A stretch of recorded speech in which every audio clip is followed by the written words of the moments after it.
हम बहन भाई बचपन से ही गरीबी की चक्की में पिसकर जवान हुए थे, क्योंकि बाबा की मौत के बाद माँ ने हमें अकेले ही पाल पोस कर बड़ा किया और बहुत ही मुश्किल से हमें पढ़ाया लिखाया था। हम दो ही बहन भाई थे। मैं बड़ी थी और मेरा भाई छोटा था। क्योंकि हम दोनों बहन भाई ने बहुत ही गरीबी की जिंदगी गुजारी थी, इसलिए एक दूसरे के लिए दिल में बहुत एहसास और मोहब्बत का जज्बा रखते थे। पढ़ाई पूरी करते ही जब मेरे भाई को बाहर के मुल्क में एक अच्छी नौकरी की ऑफर आई तो उसने फौरन स्वीकार कर ली और नौकरी के लिए मुल्क से बाहर चला गया। पीछे मैं और माँ अकेले रह गए थे।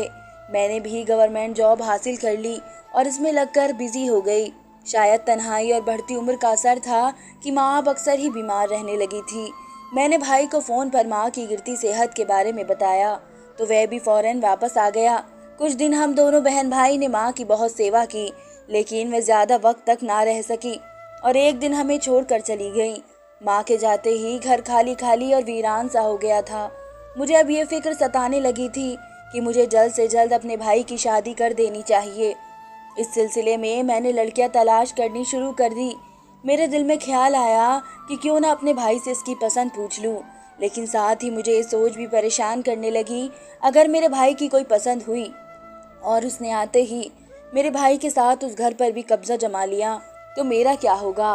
क्योंकि पसंद की शादी में ज़्यादातर लड़कियां घरों पर अपना राज कायम कर लेती थी। इस सोच के आते ही मैंने भाई से बहुत बनावटी अंदाज में कहा कि मैं तो अपनी पसंद की ही दुल्हन इस घर में ब्याह कर लाऊंगी, जिस पर मेरा भाई खुशी खुशी राजी हो गया और मैं भी खुश हो गई। मेरे सर से बोझ उतरा था। इस वक्त मेरे ऊपर भाई की खुशी से ज़्यादा अपनी फिक्र हो रही थी।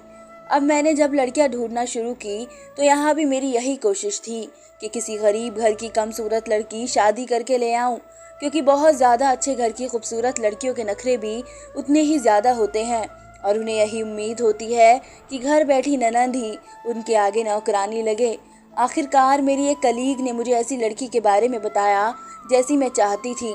ये कलीग मेरी बहुत अच्छी दोस्त थी, इसलिए मुझे इस पर पूरा भरोसा था।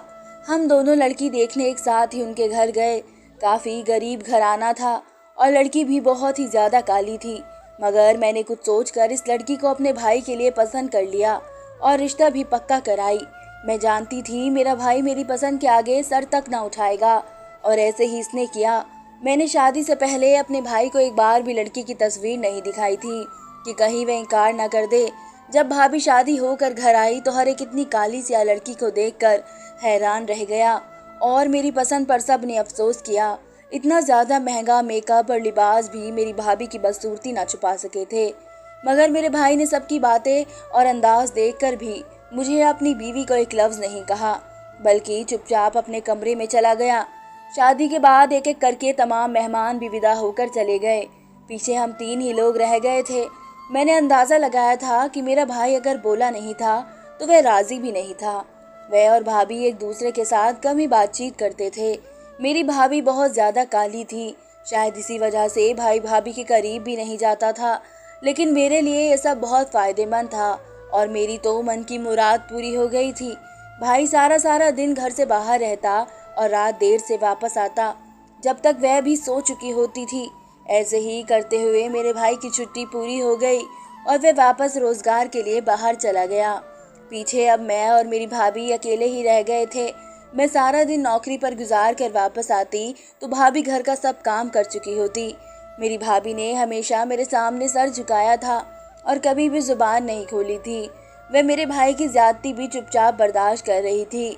मैं उनकी इस खूबी से बहुत खुश थी, इसलिए मैंने उसे आसानी देने के लिए घर में एक नौकरानी रख ली, जिससे उसका दिल भी लगा रहे और घर के काम भी कर दिया करे।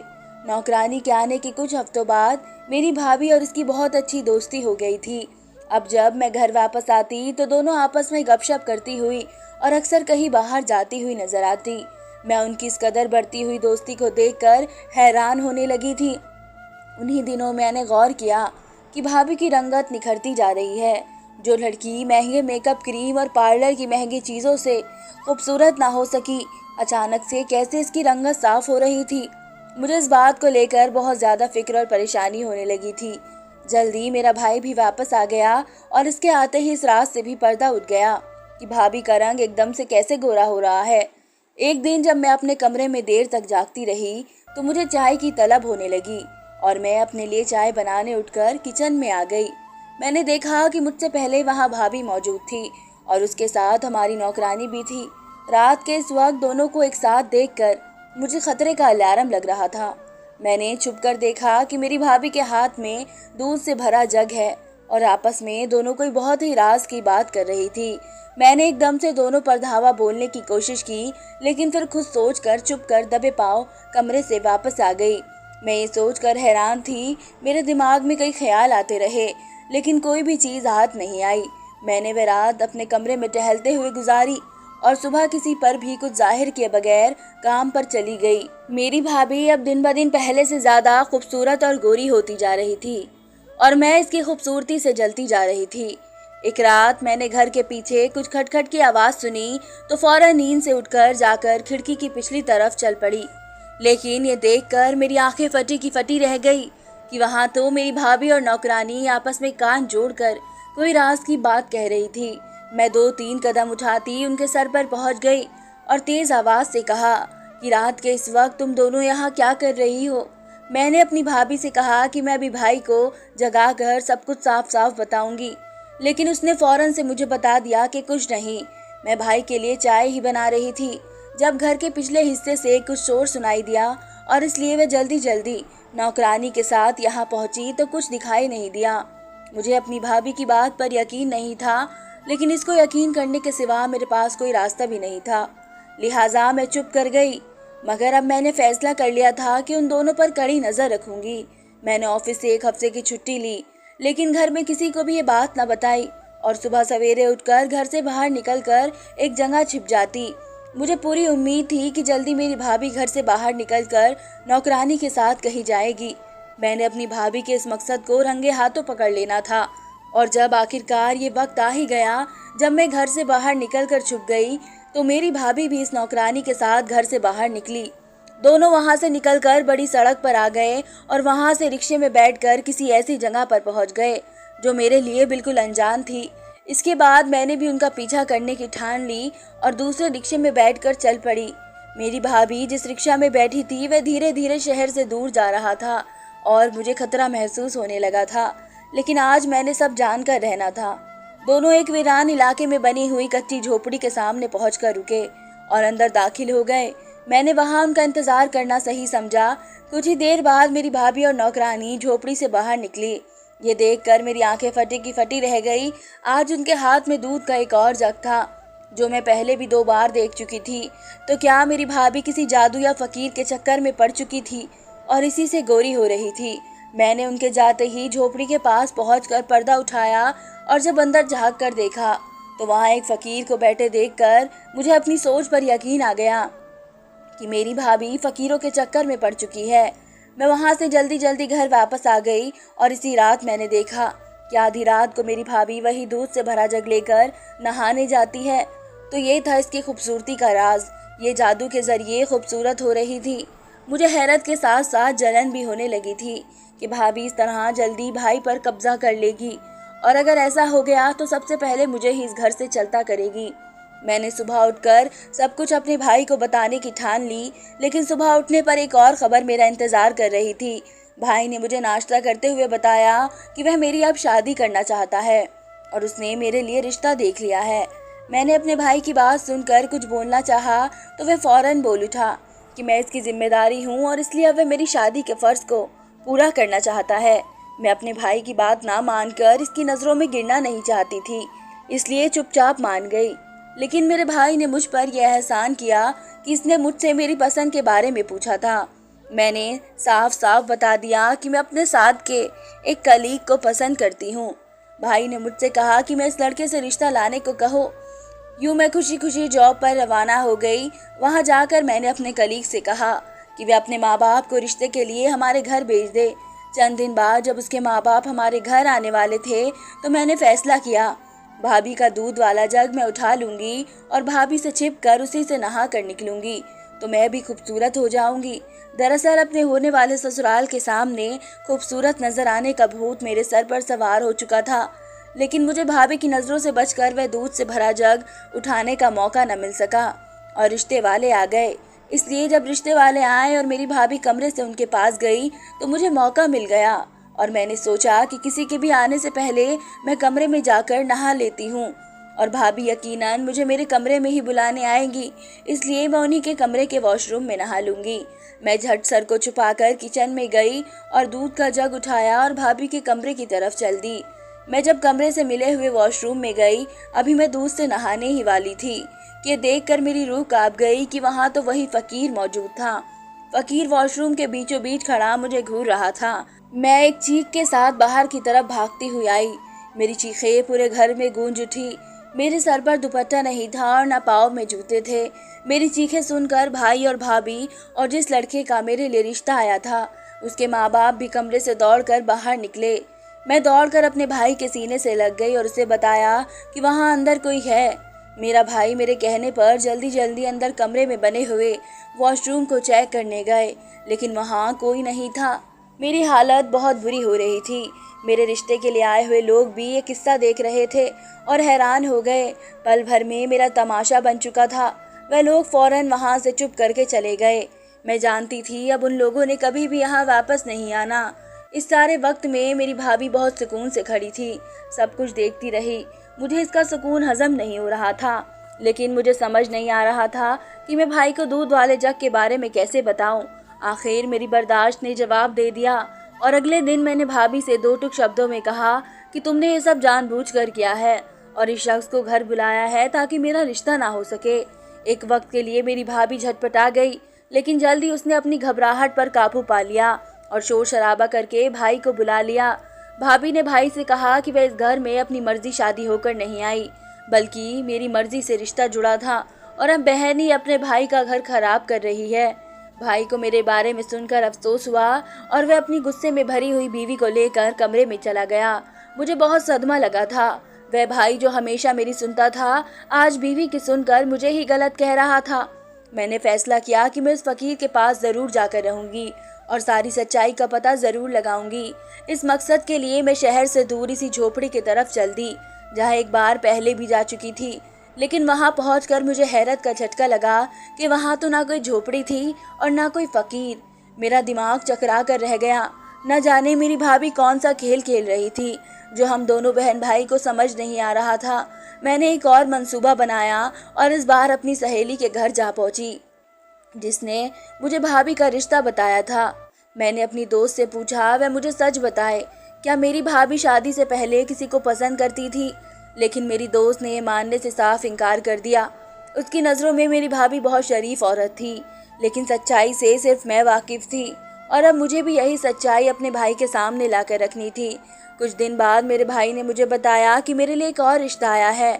इस बार मेरे पास अब अपने भाई की बात मानने के सिवा कोई और उपाय नहीं था। लेकिन जब मैंने अपने से दुगनी उम्र के आदमी को देखा तो मेरा दिल कांप उठा। मेरे भाई ने मुझे साफ साफ लफ्ज़ों में बता दिया कि उसने भी तो मेरी पसंद की लड़की से शादी करी थी और उसके आगे कुछ नहीं बोला था और एक काली औरत से शादी की और आज उसे बीवी बनाकर भी रखे हुए है। इसलिए अब मुझे भी अपने भाई की बात मान लेनी चाहिए। मैंने अपने भाई की बात मानते हुए इस रिश्ते के लिए हामी भर ली और यूँ मेरी शादी अपने से दुगनी उम्र के मर्द के साथ कर दी गई। लेकिन शादी के कुछ ही वक्त बाद मुझे पता चला कि मेरे पति की तो एक पहली बीवी भी है, जिससे उसकी जवान औलाद थी। मेरे लिए बात किसी तौर पर स्वीकार करना मुमकिन नहीं था, इसलिए मैं नाराज़ होकर अपने भाई के घर आ गई, जहां आने पर मुझे अंदाज़ा हुआ कि अब पहले वाली बात नहीं रही। मेरे भाई ने मुझसे कहा कि मुझे अब अपने पति के घर ही जाना होगा, वही मेरा घर है। अपने भाई की बात सुनकर मैंने भी गुस्से में कह दिया कि वह आज तक मुझसे बदला ले रहा है और बेरहम दिल इंसान है। मेरी बात का जवाब में मेरे भाई ने अभी भी मुझे ताना देने में झिझक महसूस नहीं की कि यही बेरहमी और खुदगर्जी मैंने उसकी ज़िंदगी का फैसला करते हुए दिखाई थी। अपने भाई के ऐसे जवाब के बाद मैं वहाँ रहना गवारा नहीं कर पाई और अपने घर वापस आ गई। मैंने सोच लिया था कि अब कभी भी भाई के दरवाजे पर ना जाऊंगी, लेकिन कुदरत को शायद कुछ और ही मंजूर था। एक रात जब मैं सो रही थी तो मेरे पति ने मुझे जगा कर कहा, मेरे मायके में आग लग गई है और सारा घर जलकर राख हो गया है। मैं रोती चीखती फौरन अपने भाई के घर पहुंची, लेकिन वहां कुछ भी नहीं बचा था। आग ने सबको जलाकर राख कर दिया था। थोड़ी देर बाद रेस्क्यू टीम ने मेरे भाई की जली हुई लाश निकाली, जबकि मेरी भाभी इस हादसे में जख्मी हुई थी। मैंने पुलिस से गलत बयान किया और कहा कि ज़रूर मेरी भाभी ने आग लगाई है, यही भाई को मारना चाहती थी और किसी और से शादी करना चाहती थी। जबकि वहाँ खड़े सब लोगों ने कहा कि अगर वह ऐसा करती तो खुद कभी भी जख्मी नहीं होती, मगर मैं अपने बयान से पीछे हटने को तैयार नहीं थी। कुछ दिन बाद मेरी भाभी की तबीयत संभली तो पुलिस ने उसका बयान रिकॉर्ड किया, जिसमें उसने बताया कि बिजली के तार में कुछ खराबी होने की वजह से घर में आग लगी थी और मेरा भाई भाभी को बचाते बचाते खुद ही जलकर राख हो गया। मैं एक बार भी अपनी विधवा भाभी का हाल पूछने न गई और अपने मरे हुए भाई का ही अफसोस मनाती रही। इस बात को बहुत साल गुजर गए और मेरी भाभी ने कभी पलटकर मुझसे मिलने की कोशिश न की और ना ही मैं कभी उनसे मिलना चाहती थी। मुझे हमेशा यही लगा कि मेरी खुशियाँ मेरी भाभी ने खाई है। मैं अपने पति के होते हुए भी ज़्यादा तन्हा जिंदगी गुजार रही थी। एक दिन मैं तन्हाई से तंग आकर कुछ देर हवा खाने घर से बाहर निकली तो मेरा सर दर्द कर रहा था। मैंने सोचा कि कॉफ़ी पी लूं और सर्दी में कॉफ़ी अच्छी भी बहुत लग रही थी। मेरे कदम कैफ़े की तरफ बढ़ गए। मैं अपने ऑर्डर देकर पलटी कि मुझे अपनी पहले वाली दोस्त नज़र आ गई, जिसके साथ मैं अपने भाई के लिए रिश्ता पक्का करने गई थी। इतने वक्त बाद अपनी दोस्त को अपने सामने देखकर मेरा भी दिल खुश हो गया कि इससे बातचीत करके वक्त अच्छा गुजर जाएगा। मैं फ़ौरन उसे पहले इसकी तरफ बढ़कर इसे आवाज़ दी। मेरी दोस्त मुझे देखकर कुछ हैरान और परेशान सी नज़र आने लगी। इसकी ये परेशानी मैंने भी भांप ली थी, लेकिन नज़रअंदाज करके ढीठों की तरह इसके साथ ही बैठ गई। मैंने नोट किया वह बातें मुझसे कर रही थी, लेकिन उसका ध्यान कहीं और था। मैंने उससे पूछा कि क्या वह किसी का इंतज़ार कर रही है, तो मेरी दोस्त ने मुझे बताया कि उसकी बहन आने वाली है। मैं पहले कभी इसके घर वालों से नहीं मिली थी, इसलिए उसकी बहन से मिलने का शौक़ मेरे अंदर भी जाग उठा था। कुछ ही देर बाद जो लड़की कैफ़े में दाखिल हुई, उसे देखकर मेरी आंखें फटी की फटी रह गई। लेकिन इससे भी ज़्यादा बिजली गिरा देने वाला लम्हा वह था जब मेरी दोस्त ने मुझे बताया कि इसकी बहन है। सालों बाद अपनी भाभी को अपने सामने देखकर मैं हैरान होती और उससे भी ज़्यादा मुझे अपनी दोस्त के धोखे पर अफसोस हुआ। मैंने अपनी दोस्त से कहा, ये सब क्या है? इतनी बड़ी सच्चाई तुमने मुझसे सालों तक क्यों छुपाई रखी? इसकी मुझसे क्या दुश्मनी थी? तो फिर धीरे धीरे मेरी दोस्त ने सच्चाई पर से पर्दा उठाया और जिसे सुनकर मेरे पैरों तले से ज़मीन निकल गई थी। मेरा भाई और मेरी ये दोस्त शुरू से एक दूसरे को पसंद करते थे, लेकिन मैं इस बात से अनजान थी। मुझे मालूम नहीं उन दोनों का टकराव कब और कैसे हुआ, लेकिन अगर मुझे ये बात मालूम भी होती तो शायद मैं अपने भाई की पसंद को ना अपनाती, क्योंकि मैं शुरू से ही इस बात के खिलाफ रहती थी कि कहीं मेरे भाई पर इसकी बीवी कब्जा न कर ले। मेरे इसी डर ने मुझे खुद गर्ज बना दिया। जब मेरे भाई ने अपनी पसंद से शादी करने की बजाय बहन की पसंद को ज़्यादा अहमियत दी, तो फिर यहाँ से मेरी दोस्त का खेल शुरू हुआ। उसने अपनी खूबसूरत बहन का रिश्ता मेरे भाई के लिए पेश किया। इस तरह से वह मेरे भाई और मुझसे बदला लेना चाहती थी और यूँ मेरी बदसूरत भाभी शादी कर घर आ गई। हालांकि शुरू में भाई की दिलचस्पी ना होने की वजह भाभी का बदसूरत होना नहीं, बल्कि दिल में किसी और के लिए पसंदगी के जज्बात रखना था। अब यहाँ से आगे मेरी भाभी का किरदार शुरू हुआ, जिसने अपनी बहन के खातिर इतनी बड़ी कुर्बानी दे दी थी, लेकिन दिल से वह भी किसी और को चाहती थी। वह शख्स जो फ़कीर के भेस में अक्सर भाभी को मिलने आता था, वह मेरी भाभी का पहला मंगेतर था और उसी से प्यार करता था।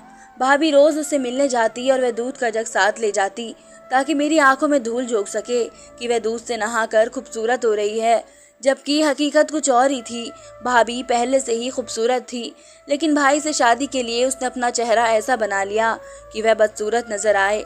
दोनों बहनों ने निहायती चालाकी से खेल खेला था, लेकिन मेरे भाई ने भाभी को दिल से अपना लिया था और खुश रखने की पूरी कोशिश की, मगर कुदरत को कुछ और मंजूर था और घर में हुए हादसे की वजह से भाई की जान चली गई। मुझे मेरी भाभी ने बताया कि जिस शख्स को तुम पसंद की शादी करना चाहती थी वह कोई अच्छा इंसान नहीं था, इसलिए उस दिन सोचे समझे मंसूबे के तहत इस रिश्ते को होने से रोका गया था। भाभी ने मुझे बताया कि वह कभी भी मेरा बुरा नहीं चाहते थे। भले ही यह शादी उसने अपनी बहन के बदले में की, लेकिन उसे पूरे सच्चे दिल से निभाने की पूरी कोशिश की। कुछ ही देर बाद कैफ़े में वह आदमी भी आ चुका था जिसे कभी मैं फ़कीर के रूप में देख चुकी थी। वह अब मेरी भाभी का पति था। तीनों उठकर वहाँ से जा चुके थे। पीछे अकेली बैठी मैं ये सोच रही थी कि उन सब के बीच अगर कोई कसूरवार था तो वह मैं थी, जिसने हमेशा अपना सोचा और खुदगर्जी की इंतहा की। मेरी वजह से 4 लोग जिंदगी के बड़े इम्तिहान से गुजरे थे। शायद मैं खुद को कभी माफ़ नहीं कर सकती थी। धन्यवाद दोस्तों।